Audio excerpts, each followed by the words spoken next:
Hoje é seu aniversário, mãe. Que presente melhor que um lugar onde vão cuidar de você? Meu filho sorriu enquanto me deixava na porta do asilo. Eu apenas segurei sua mão e disse: Obrigada, querido. 3 semanas depois, ele voltou para me visitar.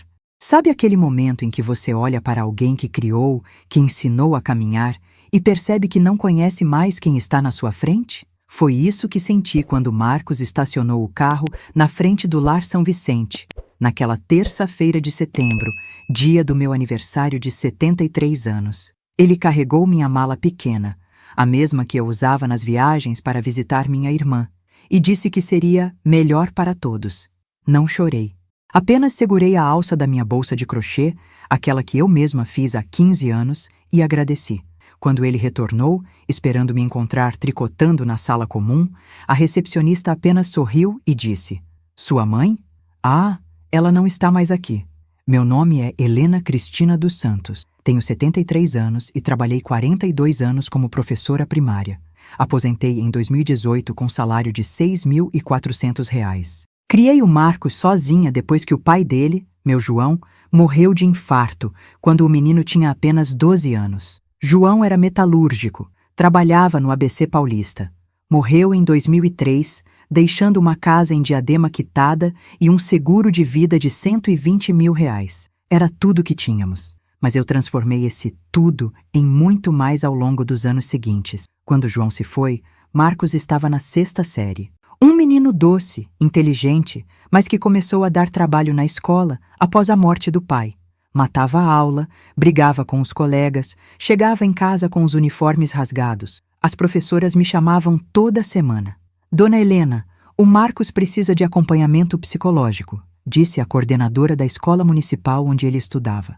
Mas psicólogo particular custava R$ 200 por sessão em 2003. Com meu salário de professora municipal de R$ 800, era impossível. Então fiz o que qualquer mãe faria. Virei psicóloga, pedagoga, pai e mãe ao mesmo tempo. Sentava com ele todas as noites na mesa da cozinha. Revisava cada tarefa, cada nota, cada comportamento. Quando ele chorava escondido no quarto, falando que sentia falta do pai, eu sentava na beirada da cama dele e conversávamos até ele adormecer. Mãe, por que o papai teve que morrer? Ele perguntava, os olhinhos vermelhos de chorar. Não sei, meu amor. Mas sei que ele queria que você crescesse forte e estudioso, que você fosse alguém na vida. E se eu não conseguir? Então eu vou te ajudar até conseguir. Mãe, não desiste, filho.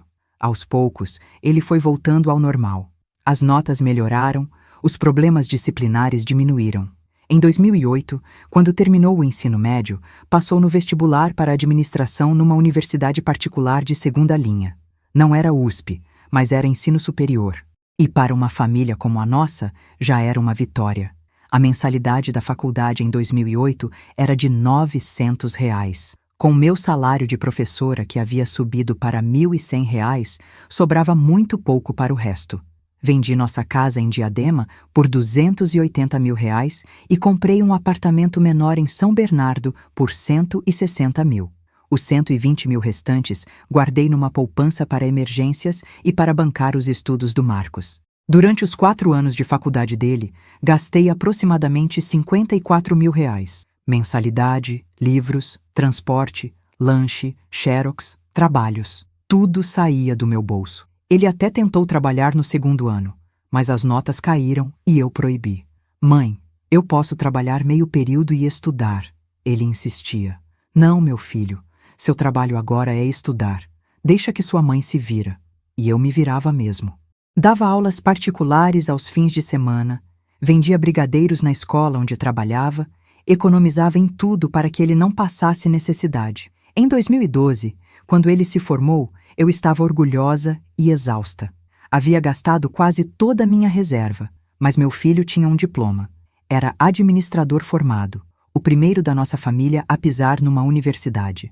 Na formatura, ele subiu ao palco para receber o canudo e me procurou na plateia. Acenou para mim, sorrindo. Naquele momento, todos os sacrifícios valeram a pena. Todas as madrugadas acordada preocupada com as contas, todos os nãos que tive que dar a mim mesma para dar sims a ele. Obrigado, mãe.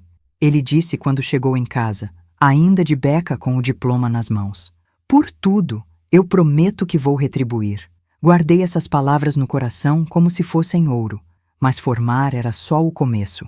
Marcos precisava de experiência, de oportunidades. O mercado de 2012 estava difícil para recém-formados. Ele mandava currículos, fazia entrevistas, mas as respostas eram sempre as mesmas. Não temos vaga para júnior, ou precisa de experiência anterior. Depois de 8 meses desempregado, ele veio com uma proposta. Mãe, eu quero abrir minha própria empresa de consultoria. Tenho alguns contatos da faculdade, professores que podem me indicar. Com que dinheiro, filho? Preciso de uns 70 mil para começar. Registro da empresa, um escritório pequeno, equipamentos básicos. 70 mil reais. Era quase tudo que me sobrava da venda da casa. Olhei para meu filho de 23 anos, cheio de sonhos e determinação, e não consegui dizer não. Vendi mais algumas joias que eram da minha mãe, peguei empréstimo consignado na prefeitura e juntei os 70 mil. Isso não é dádiva, eu disse na hora de entregar o dinheiro. É investimento.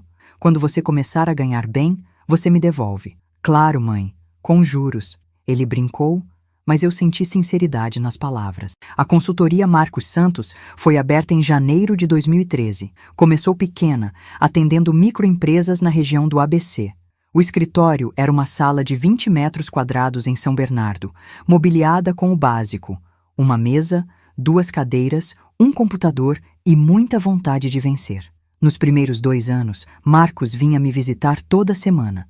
Contava sobre os clientes, os projetos, as dificuldades. Eu preparava almoço de domingo para ele, escutava suas histórias de trabalho, dava conselhos quando pedia. Em 2015, a empresa dele começou a crescer. Conseguiu alguns contratos maiores, contratou 2 funcionários. Mãe, está indo bem, mês que vem já consigo te devolver uma parte do dinheiro, ele disse num domingo, comendo minha lasanha de frango. Mas então apareceu a Priscila. Conheceram-se num evento de negócios em 2016. Ela era arquiteta, filha de empresário da construção civil, cresceu em berço de ouro. Quando Marcos me trouxe para conhecê-la pela primeira vez, senti algo estranho no estômago. Não era ciúme maternal comum, era algo mais profundo. Prazer, dona Helena, ela disse, estendendo uma mão gelada e um sorriso que não chegava aos olhos. O Marcos fala muito da senhora, mas o jeito dela dizer dona Helena soou como se estivesse falando de uma empregada, não da mãe do namorado. Durante o almoço daquele domingo, Priscila fez vários comentários que me incomodaram.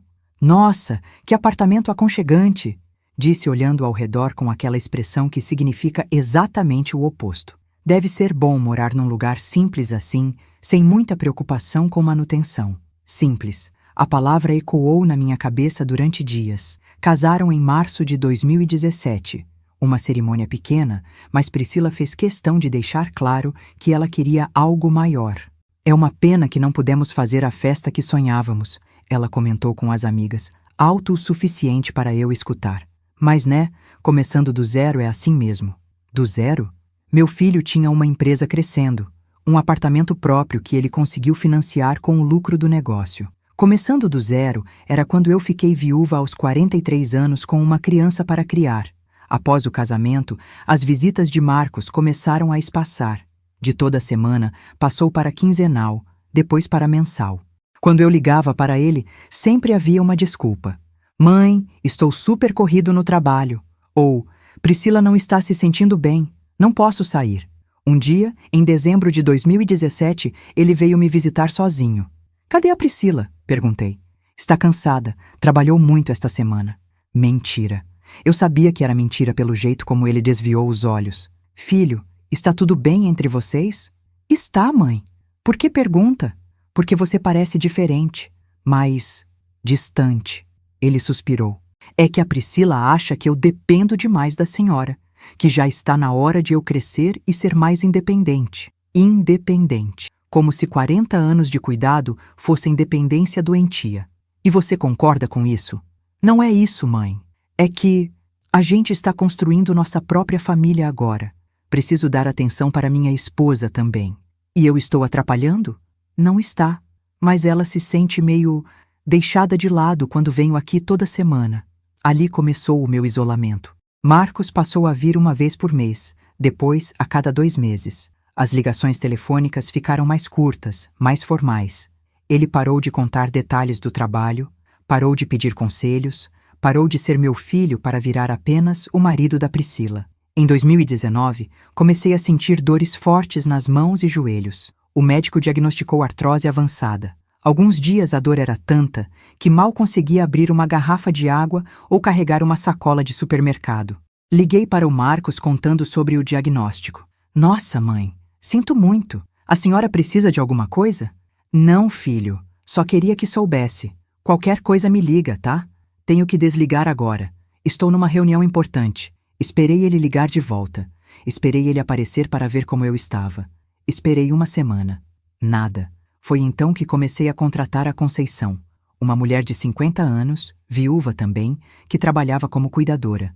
Vinha 3 vezes por semana me ajudar com a limpeza pesada, fazer supermercado, preparar algumas refeições que eu pudesse esquentar ao longo da semana. Conceição custava R$ 450 por semana. Com minha aposentadoria de 6.400, eu conseguia pagar. Mas não deixava de ser irônico. Eu pagava uma estranha para fazer o que um filho deveria fazer por amor. Dona Helena, o Marcos não sabe que a senhora está precisando de ajuda? Conceição perguntou um dia, vendo-me tomar 3 comprimidos de manhã para conseguir movimentar as mãos sem dor. Sabe, mas ele tem a vida dele agora. Vida dele? A senhora é a mãe dele. Isso não muda nunca.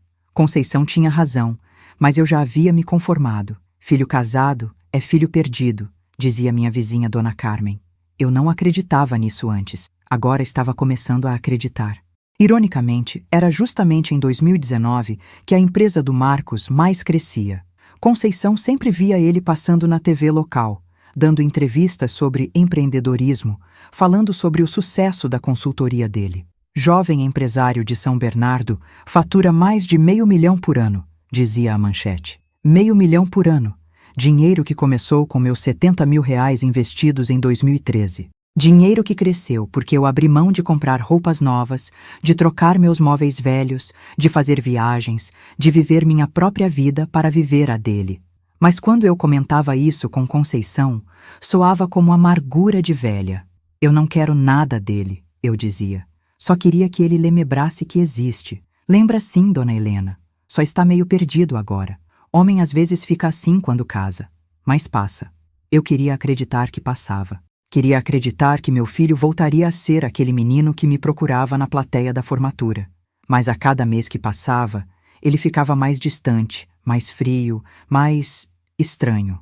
2020 chegou com a pandemia e com o isolamento completo. Marcos ligava a cada 15 dias para saber se eu estava viva, conversas de 5 minutos no máximo.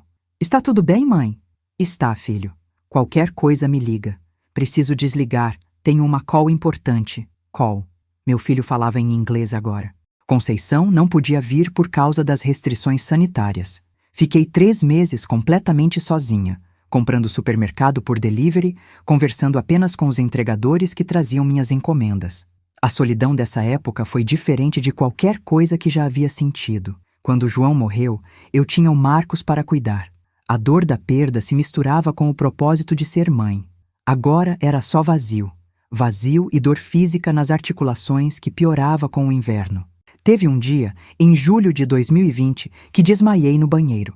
Bati a cabeça na quina da pia, fiquei inconsciente por alguns minutos. Quando acordei, com sangue escorrendo da testa, a primeira coisa que pensei foi: se eu tivesse morrido agora, quanto tempo levaria para alguém perceber?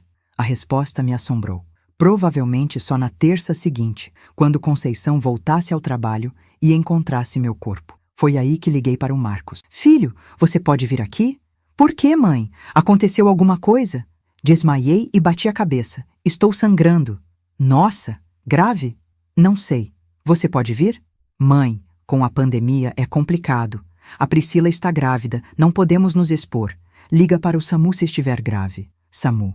Ele mandou a própria mãe ligar para o SAMU ao invés de vir ver como eu estava. Não liguei para o SAMU.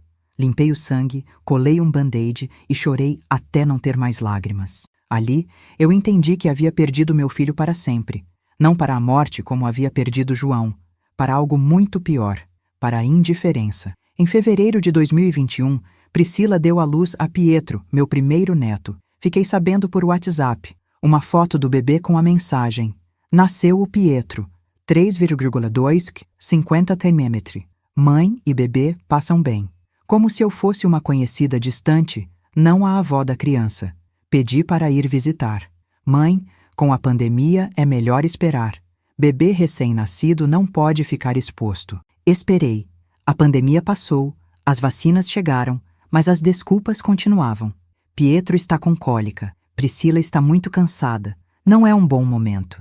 Conheci meu neto pessoalmente quando ele já tinha 8 meses. Uma visita de 1 hora, monitorada pela Priscila, que não saiu do meu lado nem 1 minuto. Cuidado, dona Helena, ele está na fase de colocar tudo na boca. Ela dizia quando eu tentava dar um brinquedo para o Pietro. Dona Helena, sempre Dona Helena. Nunca vovó, nunca Helena, nunca qualquer coisa que indicasse proximidade ou carinho.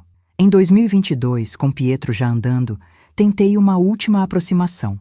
Comecei a ligar toda semana, oferecendo ajuda, perguntando se eles precisavam de alguma coisa. Mãe, está tudo sob controle. Marcos sempre respondia. A Priscila está dando conta de tudo. Em maio de 2022, ofereci cuidar do Pietro uma tarde para eles poderem sair sozinhos. Não precisa, mãe. A gente tem uma babá muito boa. Babá.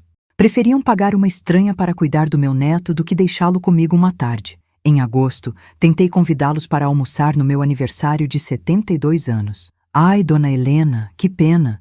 Priscila respondeu quando atendeu o telefone do Marcos. O Marcos está viajando a trabalho e eu não dirijo muito bem para aí. Que tal a gente comemora outro dia? O outro dia nunca chegou. Em dezembro, no Natal, enviei presentes caros para o Pietro. Roupinhas de marca que custaram metade da minha aposentadoria. A resposta foi uma mensagem fria. Obrigado pelos presentes. Pietro adorou. Nem foto do menino com as roupas eu recebi.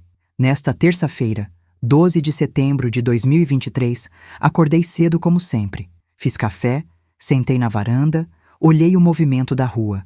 Era meu aniversário de 73 anos. Esperei uma ligação, uma mensagem, qualquer sinal de que alguém lembraria. Às 10 da manhã, Conceição chegou com um bolo pequeno de chocolate. Parabéns, dona Helena. Não podia esquecer da data da minha patroa favorita. Patroa favorita.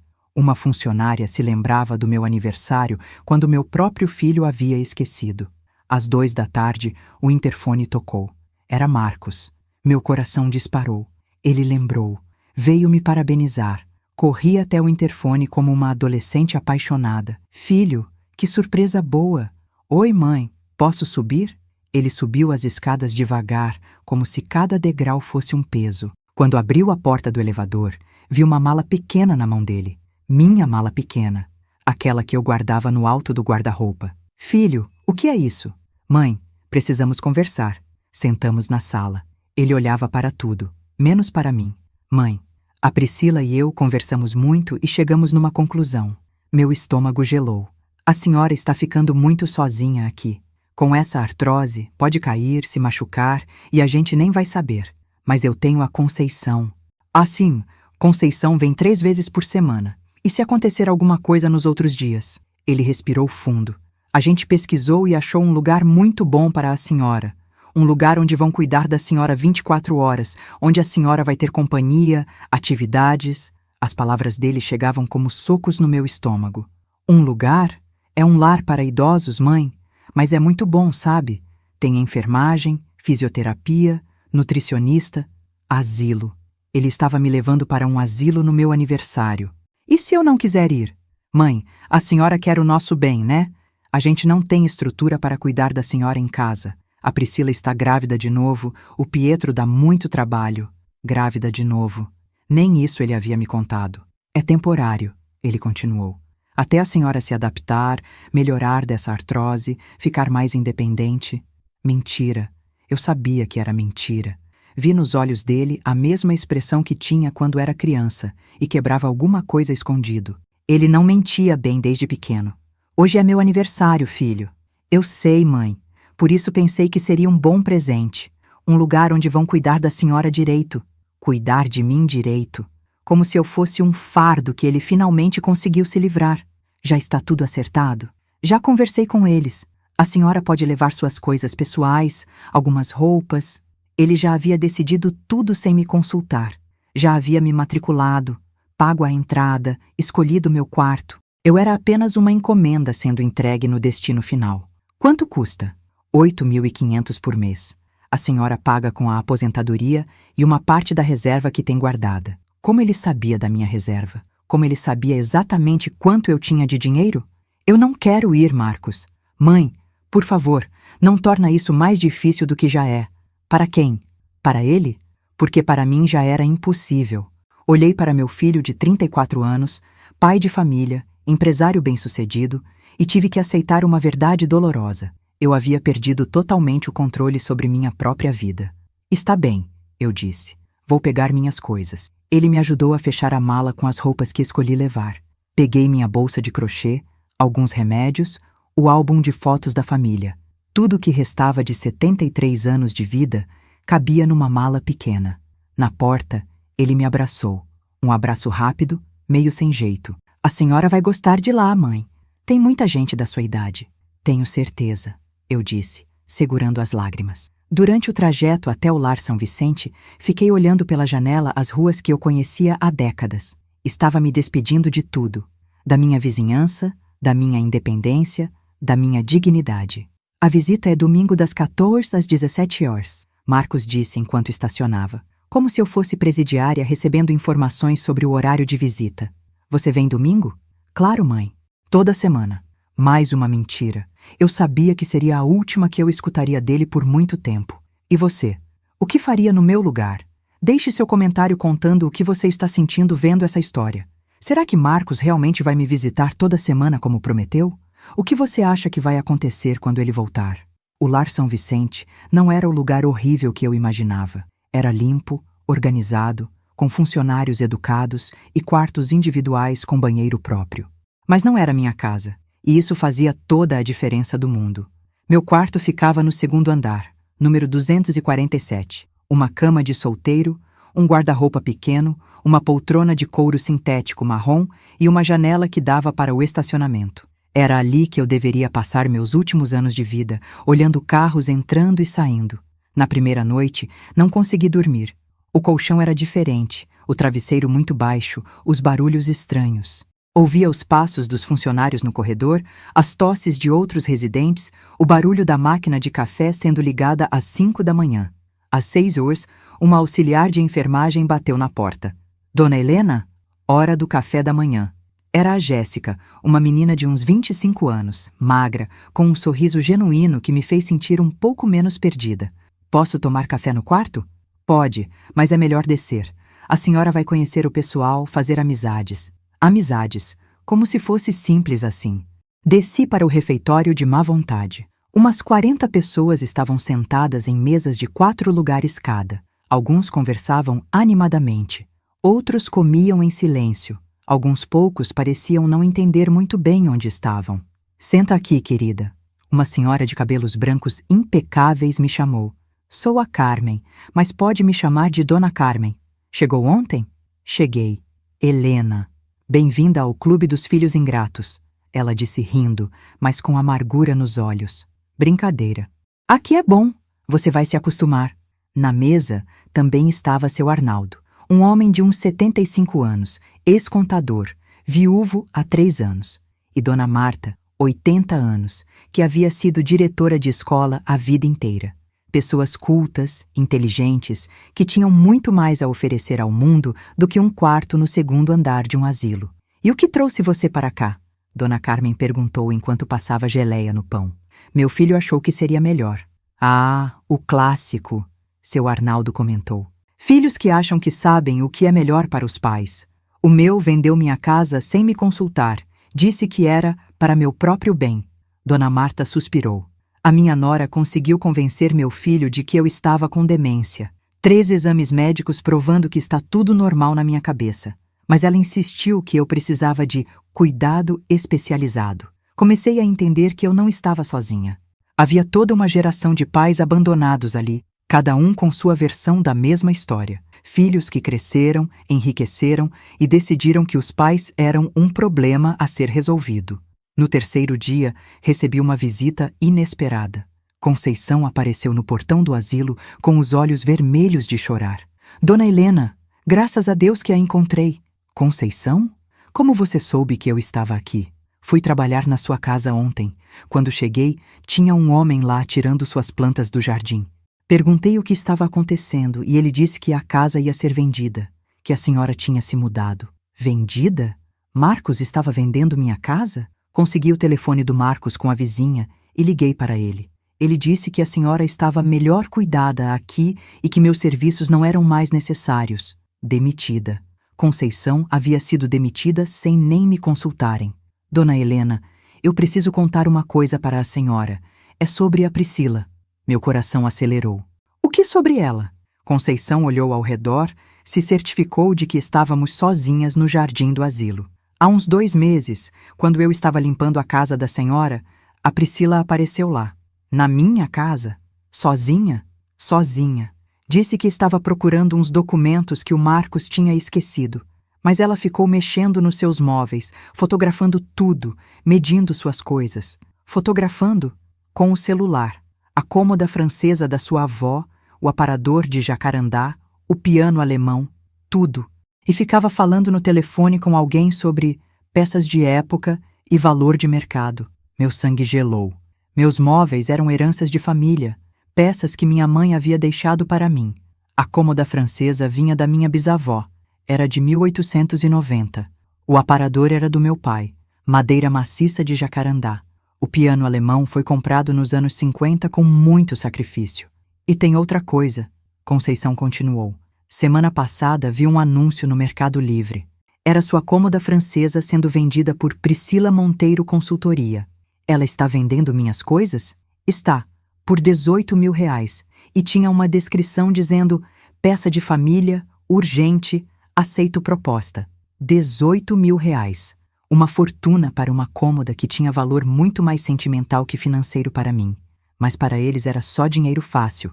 Conceição, você pode me fazer um favor? Qualquer coisa, Dona Helena. Você pode investigar o que mais eles estão vendendo?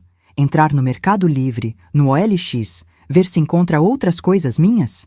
Conceição pegou um caderninho da bolsa e anotou tudo. Pode deixar. E Dona Helena, tem mais uma coisa. Ontem, quando o Marcos me dispensou, ele estava muito estranho, nervoso, apressado, e eu ouvi a Priscila falando no telefone com alguém sobre acelerar o processo antes que ela vire um problema maior. Antes que eu vire um problema maior. Eles estavam com pressa de me descartar porque eu estava atrapalhando algum plano. Naquela noite, contei tudo para meu novo grupo de amigos. Dona Carmen, seu Arnaldo e Dona Marta ouviram cada palavra com atenção crescente. Helena, isso é crime, seu Arnaldo disse sério. Apropriação indébita de bens, no mínimo. E se eles estão vendendo suas coisas sem autorização, é estelionato também. Mas como vou provar? Eu nem sei exatamente o que eles levaram. A gente vai descobrir, Dona Carmen disse com determinação. Marta, você não tem uma neta advogada? Tenho, a Fernanda, especialista em direito do idoso. Seu Arnaldo se inclinou para a frente. E eu trabalhei 40 anos com contabilidade. Se tem dinheiro sendo movimentado de forma irregular, eu farejo o problema. Foi assim que nasceu nosso grupo de investigação. 4 idosos num asilo planejando desmascarar uma nora golpista e um filho manipulado. Conceição voltou 3 dias depois com informações que me deixaram em estado de choque. Sentamos no jardim do asilo e ela abriu um caderno cheio de anotações. Dona Helena, é pior do que imaginávamos. Ela me mostrou prints de tela do celular dela. Minha cômoda francesa, vendida por R$18.000. Meu aparador de jacarandá, anunciado por R$25.000. O piano alemão, R$42.000. Valor negociável. Somando tudo que eles já venderam ou estão vendendo, são R$85.000 só dos móveis, Conceição calculou. R$85.000. Móveis que tinham valor sentimental imensurável para mim, sendo vendidos como se fossem lixo caro. E tem mais. Consegui falar com a dona Neuza, sua vizinha. Ela disse que tem gente indo na sua casa quase todo dia. Homens de mudança, pessoas avaliando coisas, um corretor de imóveis medindo a casa. Corretor de imóveis? Eles vão vender sua casa também, Dona Helena. A dona Neuza disse que o corretor comentou que é venda urgente, preço abaixo do mercado. Minha casa. A casa onde criei meu filho, onde vivi 25 anos, onde cada canto tinha uma memória. Sendo vendida às pressas como se fosse um problema a ser resolvido. Conceição, você pode fazer mais uma coisa para mim? Fale. Você pode ir até o banco onde eu tenho conta e verificar minha movimentação? Sei o gerente lá há 15 anos. Ele me conhece, mas precisa de autorização. Pode dizer que sou eu que estou pedindo, que estou preocupada porque não estou conseguindo acessar minha conta online. Conceição anotou tudo. Dona Helena, posso perguntar uma coisa? Por que a senhora não liga direto para o Marcos e confronta ele? Porque se eu confrontar agora sem provas, ele vai negar tudo. Vai dizer que está guardando meu dinheiro, que vai me devolver, que é, para meu próprio bem. Preciso saber exatamente o que eles fizeram antes de fazer qualquer movimento. Dona Carmen, que estava ouvindo nossa conversa de longe, se aproximou. Muito bem, Helena. Meu ex-marido era assim, mentiroso profissional. Aprendi que com gente assim você só pode chegar com as cartas na mesa quando tem todas as cartas. Uma semana depois, Conceição voltou com uma pasta cheia de papéis e uma expressão devastada no rosto. Dona Helena, senta que eu preciso te mostrar uma coisa. Ela abriu a pasta e espalhou extratos bancários na mesa do jardim. Minha conta corrente, minha poupança, aplicações que eu nem sabia que existiam. O gerente, seu Antônio, ficou preocupado quando soube que a senhora estava num asilo. Disse que teve movimentações estranhas na sua conta nos últimos meses. Peguei os extratos com as mãos tremendo. O que vi me fez sentir como se tivessem arrancado meu coração do peito.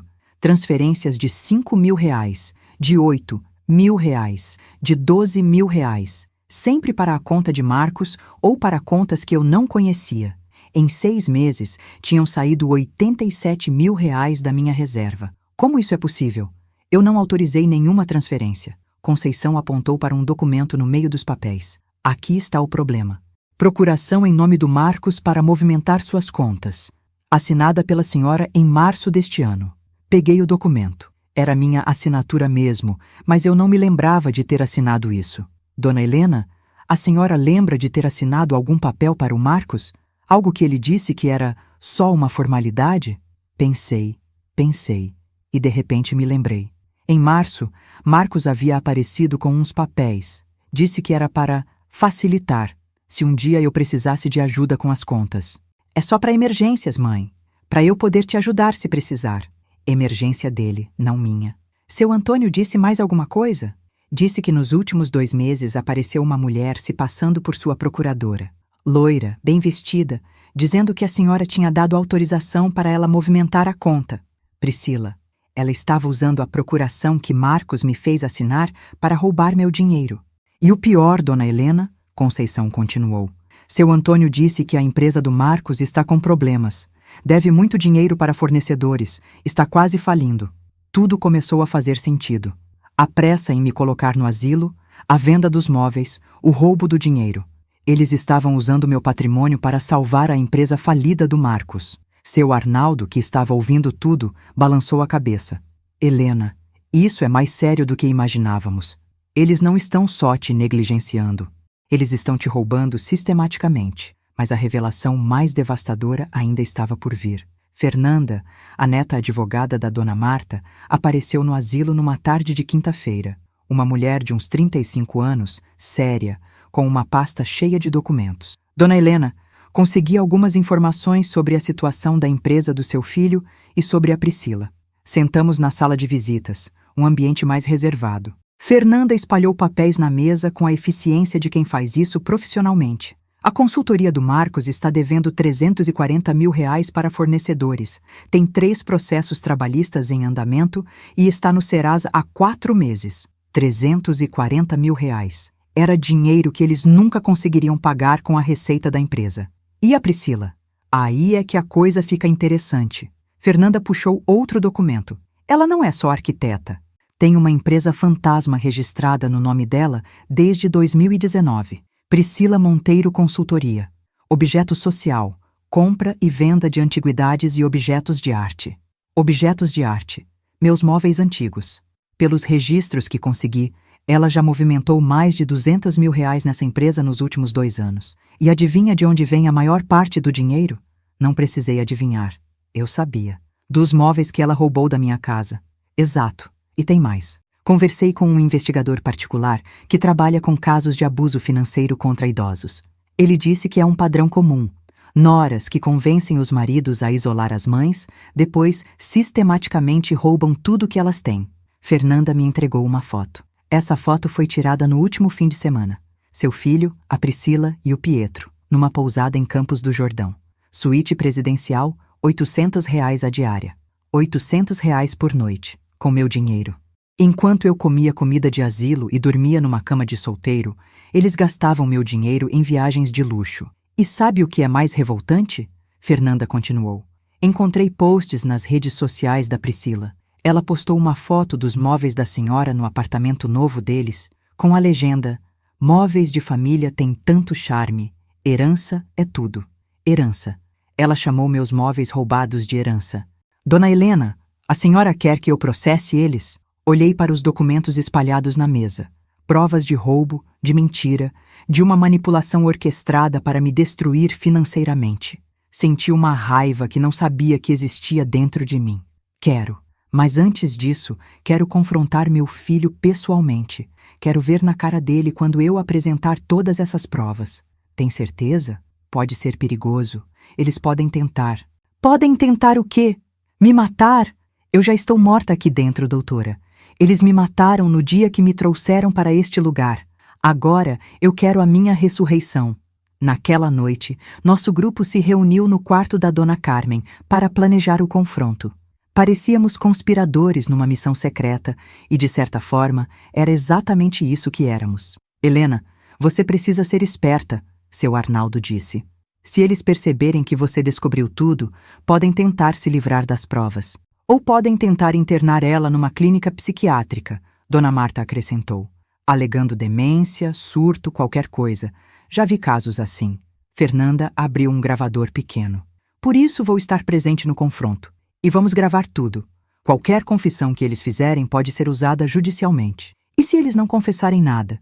Então eu processo eles com base nas provas que já temos. Mas confissão espontânea sempre fortalece o caso. Conceição levantou a mão como se estivesse numa aula. E eu posso ajudar como?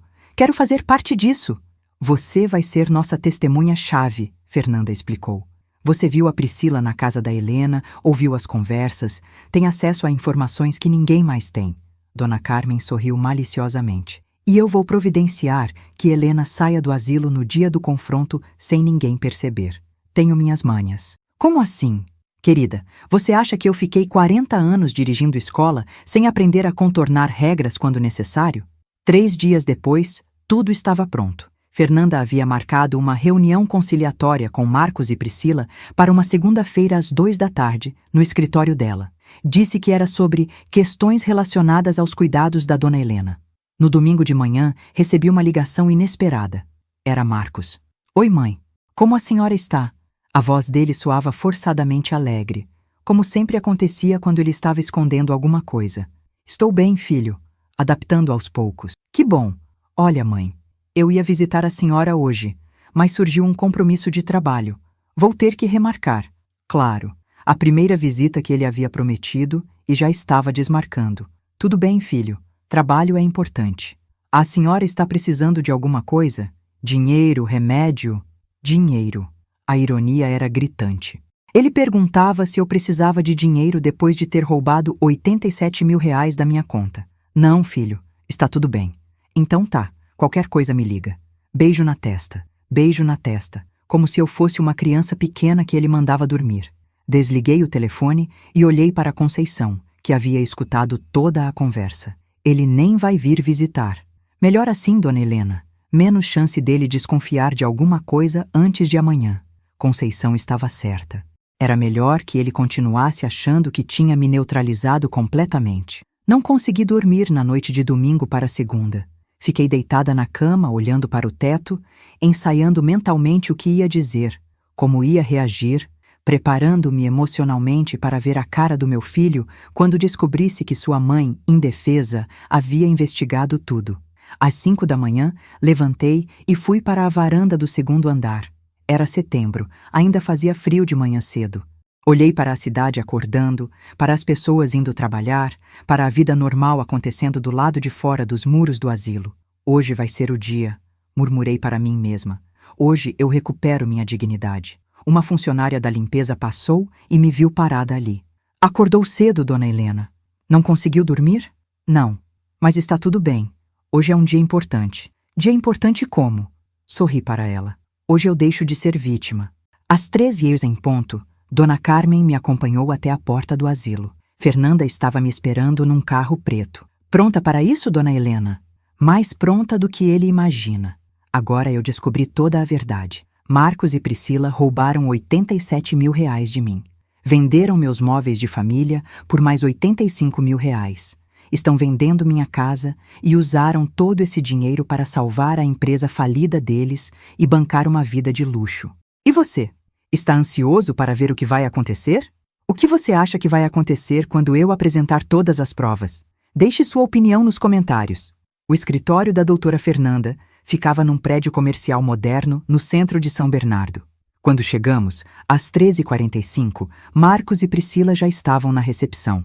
Ele usava um terno caro, ela um vestido que reconheci como sendo de uma marca que custava mais que minha aposentadoria de 2 meses. Marcos se levantou quando me viu. Mãe, o que a senhora está fazendo aqui? Vim para uma conversa importante, filho. Priscila me olhou com aquela expressão de desdém que eu já conhecia bem. Dona Helena, achei que a senhora estava descansando no lar. Descansando, como se asilo fosse spa. Estou, mas surgiu um assunto urgente que precisamos resolver. Fernanda apareceu na porta da sala. Boa tarde a todos. Por favor, entrem.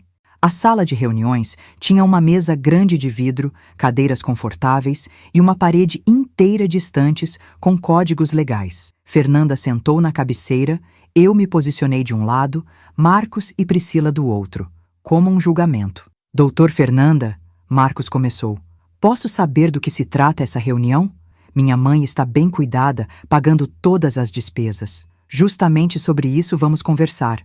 Fernanda o interrompeu.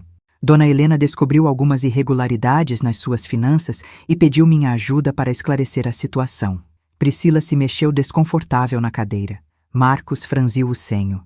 Irregularidades? Que tipo de irregularidades? Fernanda colocou um gravador pequeno na mesa. Esta conversa está sendo gravada para fins legais. Todos concordam? Eu não concordo. Priscila disse imediatamente. O que é isso? Concordo. Eu disse firme. Quero tudo registrado. Marcos olhou de mim para Fernanda confuso. Mãe, o que está acontecendo? O que está acontecendo, filho, é que descobri que vocês me roubaram. A palavra roubaram caiu na sala como uma bomba. Marcos ficou pálido. Priscila engoliu seco. Roubaram? Mãe, do que a senhora está falando? Fernanda abriu uma pasta e começou a espalhar documentos na mesa. Vamos começar pelas movimentações bancárias. Os extratos bancários foram a primeira bomba. Marcos olhou para os números com os olhos arregalados, como se estivesse vendo aquilo pela primeira vez. R$87 mil transferidos da conta da sua mãe nos últimos 6 meses. Fernanda leu em voz alta, usando uma procuração que ela assinou sem saber do que se tratava. Eu expliquei para a mãe. Marcos começou. Explicou que era para emergências. Eu o cortei. A emergência era salvar sua empresa falida? Priscila finalmente falou. Dona Helena, a empresa do Marcos passou por dificuldades, mas foi um empréstimo.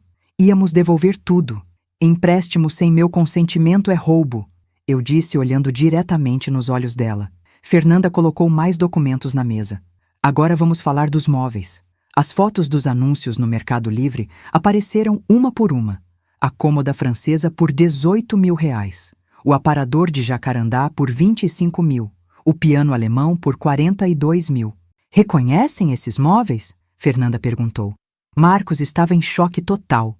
Olhava para as fotos, depois para Priscila, depois para mim. Priscila, você vendeu as coisas da minha mãe? Marcos, eu posso explicar. Explica então, eu disse.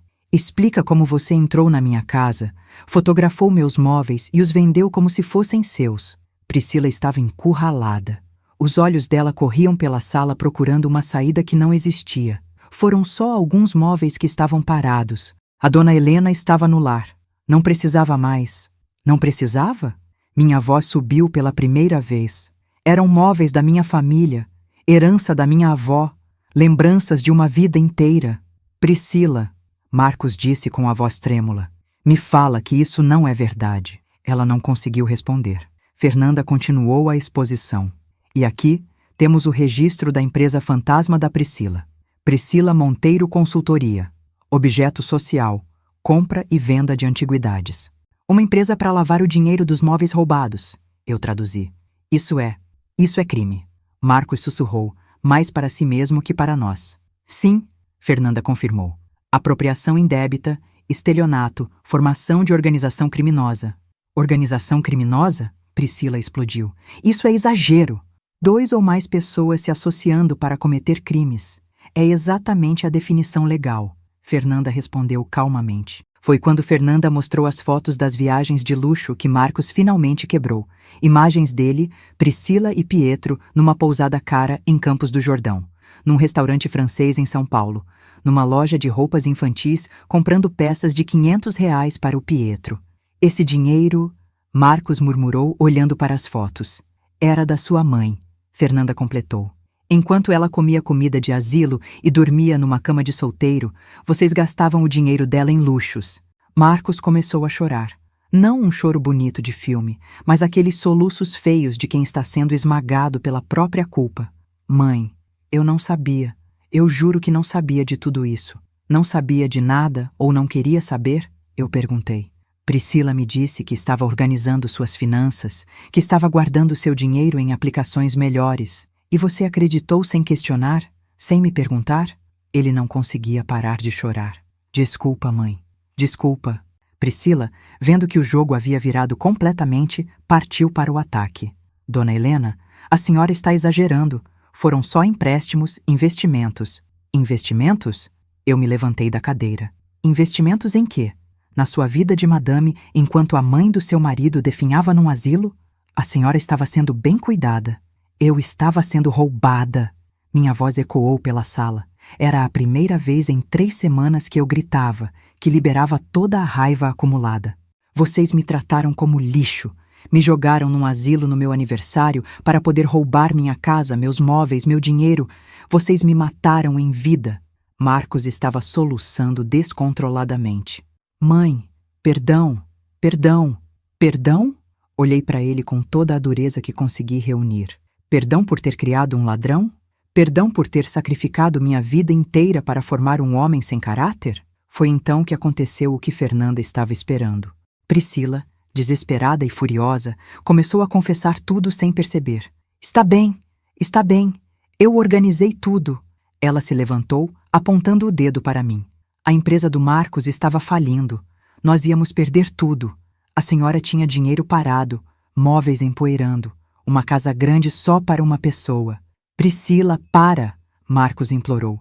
Para nada. Eu cansei de fingir. Ela continuou gritando. Cansei de fazer papel de nora boazinha para uma velha que só atrapalhava nossa vida. A senhora estava sozinha mesmo, doente, sem futuro. Pelo menos seu dinheiro serviu para alguma coisa útil. Útil como? Fernanda perguntou, mantendo a calma. Para salvar um negócio, uma família jovem, uma criança, em vez de ficar apodrecendo numa conta de uma velha que ia morrer em poucos anos mesmo? O silêncio que se seguiu foi ensurdecedor. Priscila havia confessado tudo, o planejamento, a motivação, o desprezo pela minha vida. Marcos estava olhando para ela como se estivesse vendo um monstro. Priscila, o que você fez? O que eu fiz? O que nós fizemos? Você assinou as procurações, você me deu as chaves da casa dela, você concordou com o asilo. Mas eu não sabia que você estava roubando. Não sabia porque não quis saber. Era mais cômodo deixar eu resolver tudo e ficar com as mãos limpas. Fernanda estava gravando cada palavra, cada confissão, cada admissão de culpa. E tem mais, Fernanda disse, puxando outros documentos. A empresa do Marcos não está apenas com dificuldades. Está sendo investigada pela Receita Federal. O quê? Marcos parou de chorar imediatamente. Notas fiscais falsas, sonegação de impostos, funcionários sem registro. A dívida real não são 340 mil reais. São mais de 600 mil. Priscila ficou branca como papel. O dinheiro da dona Helena não salvou empresa nenhuma. Só atrasou a falência inevitável. Marcos olhou para Priscila com uma mistura de horror e compreensão. Por isso você estava com tanta pressa para tirar mais dinheiro da minha mãe. Marcos, eu posso explicar. Explica então. Explica como você destruiu minha empresa, roubou minha mãe e me transformou num criminoso. Eu? Priscila gritou de volta. Eu que sou criminosa? Quem assinou os documentos foi você. Quem levou a sua mãe para o asilo foi você. Você só me manipulou. Marcos explodiu. Como uma idiota, eu acreditei em cada mentira sua.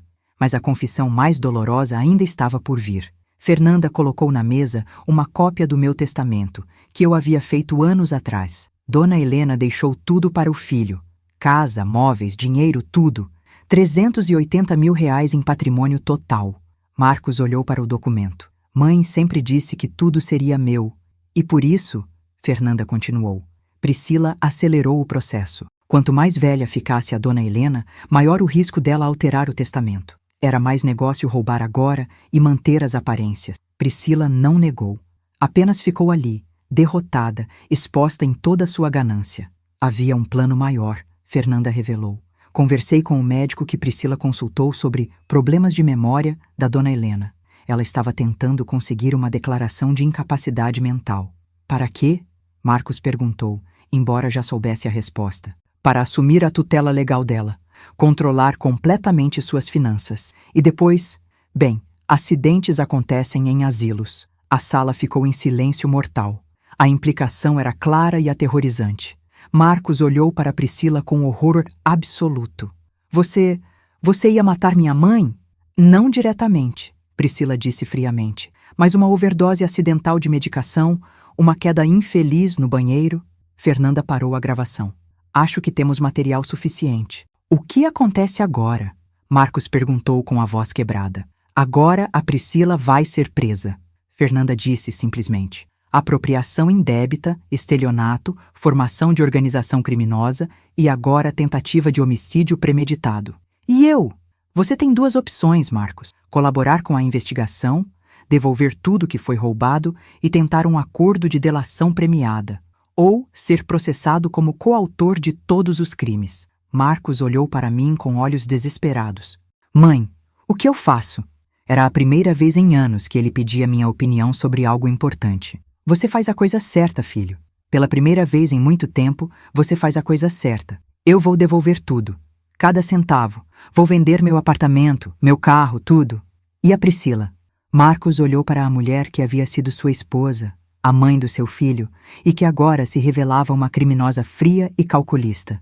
A Priscila não é mais minha família. Fernanda ligou para a polícia. 20 minutos depois, 2 investigadores chegaram no escritório. Priscila foi presa em flagrante por apropriação indébita qualificada com base nas confissões gravadas. Vocês vão se arrepender disso, ela gritou enquanto era algemada. Eu vou provar que a velha está senil, que vocês me induziram, que isso tudo é armação. Pode tentar, Fernanda disse calmamente. Todas as provas estão documentadas, todos os crimes confessados. E agora, resistência à prisão também. Quando os policiais saíram levando Priscila, a sala ficou em silêncio. Apenas eu, Marcos e Fernanda. E agora? Marcos perguntou. Agora você vai me levar para casa, eu disse. Que casa, mãe? O asilo? Minha casa de verdade. E você vai me ajudar a desfazer essa bagunça toda. Nos 2 meses seguintes, minha vida virou de cabeça para baixo, mas dessa vez, para melhor. Marcos conseguiu recuperar boa parte dos móveis que Priscila havia vendido. Alguns compradores, quando souberam que eram produtos de roubo, devolveram espontaneamente. Outros precisaram ser convencidos judicialmente. A cômoda da vovó voltou para seu lugar na sala. O aparador de jacarandá estava arranhado, mas um restaurador conseguiu deixá-lo quase como novo. O piano alemão precisou ser afinado, mas voltou a encher a casa de música. Dos 87 mil reais roubados, Marcos conseguiu recuperar 63 mil vendendo o apartamento dele. O resto foi sendo pago aos poucos, com o dinheiro que ele conseguiu ganhar, fechando a empresa e trabalhando como consultor freelancer. Mãe, Vai levar uns 3 anos para quitar tudo, ele disse numa tarde, sentado na minha mesa de jantar, a mesma mesa onde eu o ajudava com a lição de casa quando criança. Não tem pressa, filho. O importante é que você entendeu. Entendi o quê? Que dignidade não se negocia, que família não é sobre dinheiro, é sobre respeito. Marcos se divorciou de Priscila enquanto ela cumpria pena em regime fechado. Conseguiu a guarda total do Pietro após provar que ela representava perigo para a criança. O menino, que agora tem 3 anos, veio morar comigo e com o pai. Vovó, Pietro me disse no primeiro dia, o papai disse que você é muito forte. Sou, meu amor. E você também vai ser. Marcos está reconstruindo a vida devagar. Trabalha duro, cuida do filho e me visita todo santo dia. Não por obrigação, mas por escolha. Por amor. Mãe, como a senhora me perdoa depois de tudo? Ele me perguntou um dia. Porque perdoar não é esquecer, filho. É escolher amar mesmo depois de ser machucada. Eu não mereço. Ninguém merece perdão. Por isso é que se chama perdão, não pagamento. Conceição continuou trabalhando para mim, mas agora nossa relação é diferente. Ela não é mais funcionária. É família escolhida. Dona Helena, a senhora sabe que me salvou também, né? Ela disse numa manhã, enquanto preparávamos café para 3 gerações na minha cozinha. Como assim? Me ensinou que a gente nunca deve aceitar ser tratada como lixo, que idade não é desculpa para desrespeito, que mulher forte não abaixa a cabeça. Conceição estava certa. Eu havia lutado por minha dignidade, mas acabei ensinando outras pessoas a lutarem pela delas também. Priscila foi condenada a 4 anos em regime fechado. Tentou recurso, alegando que eu havia forjado as provas, que estava senil, que havia sido induzida pelos meus cúmplices do asilo. Nada funcionou. Ela perdeu os direitos sobre Pietro e está proibida de se aproximar de qualquer membro da nossa família pelos próximos 10 anos. As amigas ricas que ela tanto impressionava sumiram assim que souberam da prisão. O apartamento financiado foi retomado pelo banco. A empresa fantasma foi fechada pela Receita Federal. Hoje, ela vive numa pensão na periferia, trabalha como faxineira e deve prestar serviços comunitários nos fins de semana. A mulher que me chamava de simples agora vive exatamente a vida simples que ela tanto desprezava. Não sinto prazer com a queda dela. Sinto é pena. Pena de alguém que teve tudo. Um marido dedicado, um filho saudável, uma sogra que teria feito qualquer coisa por ela e jogou tudo fora por ganância. Hoje, aos 74 anos, vivo na minha casa com meu filho, meu neto e Conceição. Não é a família que planejei ter, mas é a família que construí depois de quase perdê-la. Pietro está aprendendo piano no instrumento alemão do bisavô. Marcos cozinha no domingo e estamos ensinando Pietro a fazer o bolo de chocolate que eu fazia para o pai dele quando era criança. Vovó, Pietro perguntou outro dia, por que a mamãe não mora com a gente? Porque às vezes as pessoas fazem escolhas ruins e precisam lidar com as consequências. Você fez escolhas ruins também? Fiz. A pior foi aceitar ser tratada mal por tanto tempo. E agora? Agora eu sei que nunca é tarde para recuperar o respeito por si mesmo. Aprendi que família não é quem divide seu sangue, é quem divide sua vida, seus problemas, suas vitórias. É quem fica quando tudo desmorona e te ajuda a reconstruir. Aprendi que idade não é sinônimo de fraqueza, que experiência pode ser uma arma poderosa quando usada na hora certa. Aprendi que perdoar não significa esquecer. Significa escolher amar sem permitir que te machuquem de novo. Mas principalmente aprendi que mãe não é quem aceita qualquer coisa dos filhos. Mãe verdadeira é quem ensina os filhos a serem pessoas dignas, mesmo que isso signifique dizer não, estabelecer limites e às vezes lutar contra eles para salvá-los de si mesmos. Marcos hoje é um homem melhor do que era há 2 anos. Pietro está crescendo sabendo que respeito se conquista com caráter, não com dinheiro. E eu recuperei minha dignidade e descobri que nunca é tarde para mostrar que uma mulher experiente ainda tem força para lutar por aquilo que é certo. A vida não ficou perfeita. Ainda há contas a pagar, cicatrizes a curar, confiança a reconstruir. Mas há algo que não tinha há muito tempo. Há respeito, há amor verdadeiro, há uma família de verdade. E quando olho para o espelho agora, vejo uma mulher de 74 anos que não se deixou quebrar. Vejo alguém que lutou pela própria dignidade e venceu. Vejo uma sobrevivente que se recusou a morrer em vida. Vejo Helena Cristina dos Santos, uma mulher que ensinou ao mundo que idade é só um número, mas dignidade é para toda a vida. Se essa história tocou seu coração, se você já passou por algo parecido ou conhece alguém que viveu situação semelhante, deixe seu comentário contando de onde você está assistindo e o que sentiu. Compartilhe este vídeo com quem precisa saber que nunca é tarde para recuperar a dignidade e o respeito que merecemos. Curta, se inscreva no canal para mais histórias reais de pessoas que encontraram forças para transformar dor em vitória. E clique agora na próxima história que está aparecendo na sua tela, porque toda história de abandono pode se tornar uma história de recomeço.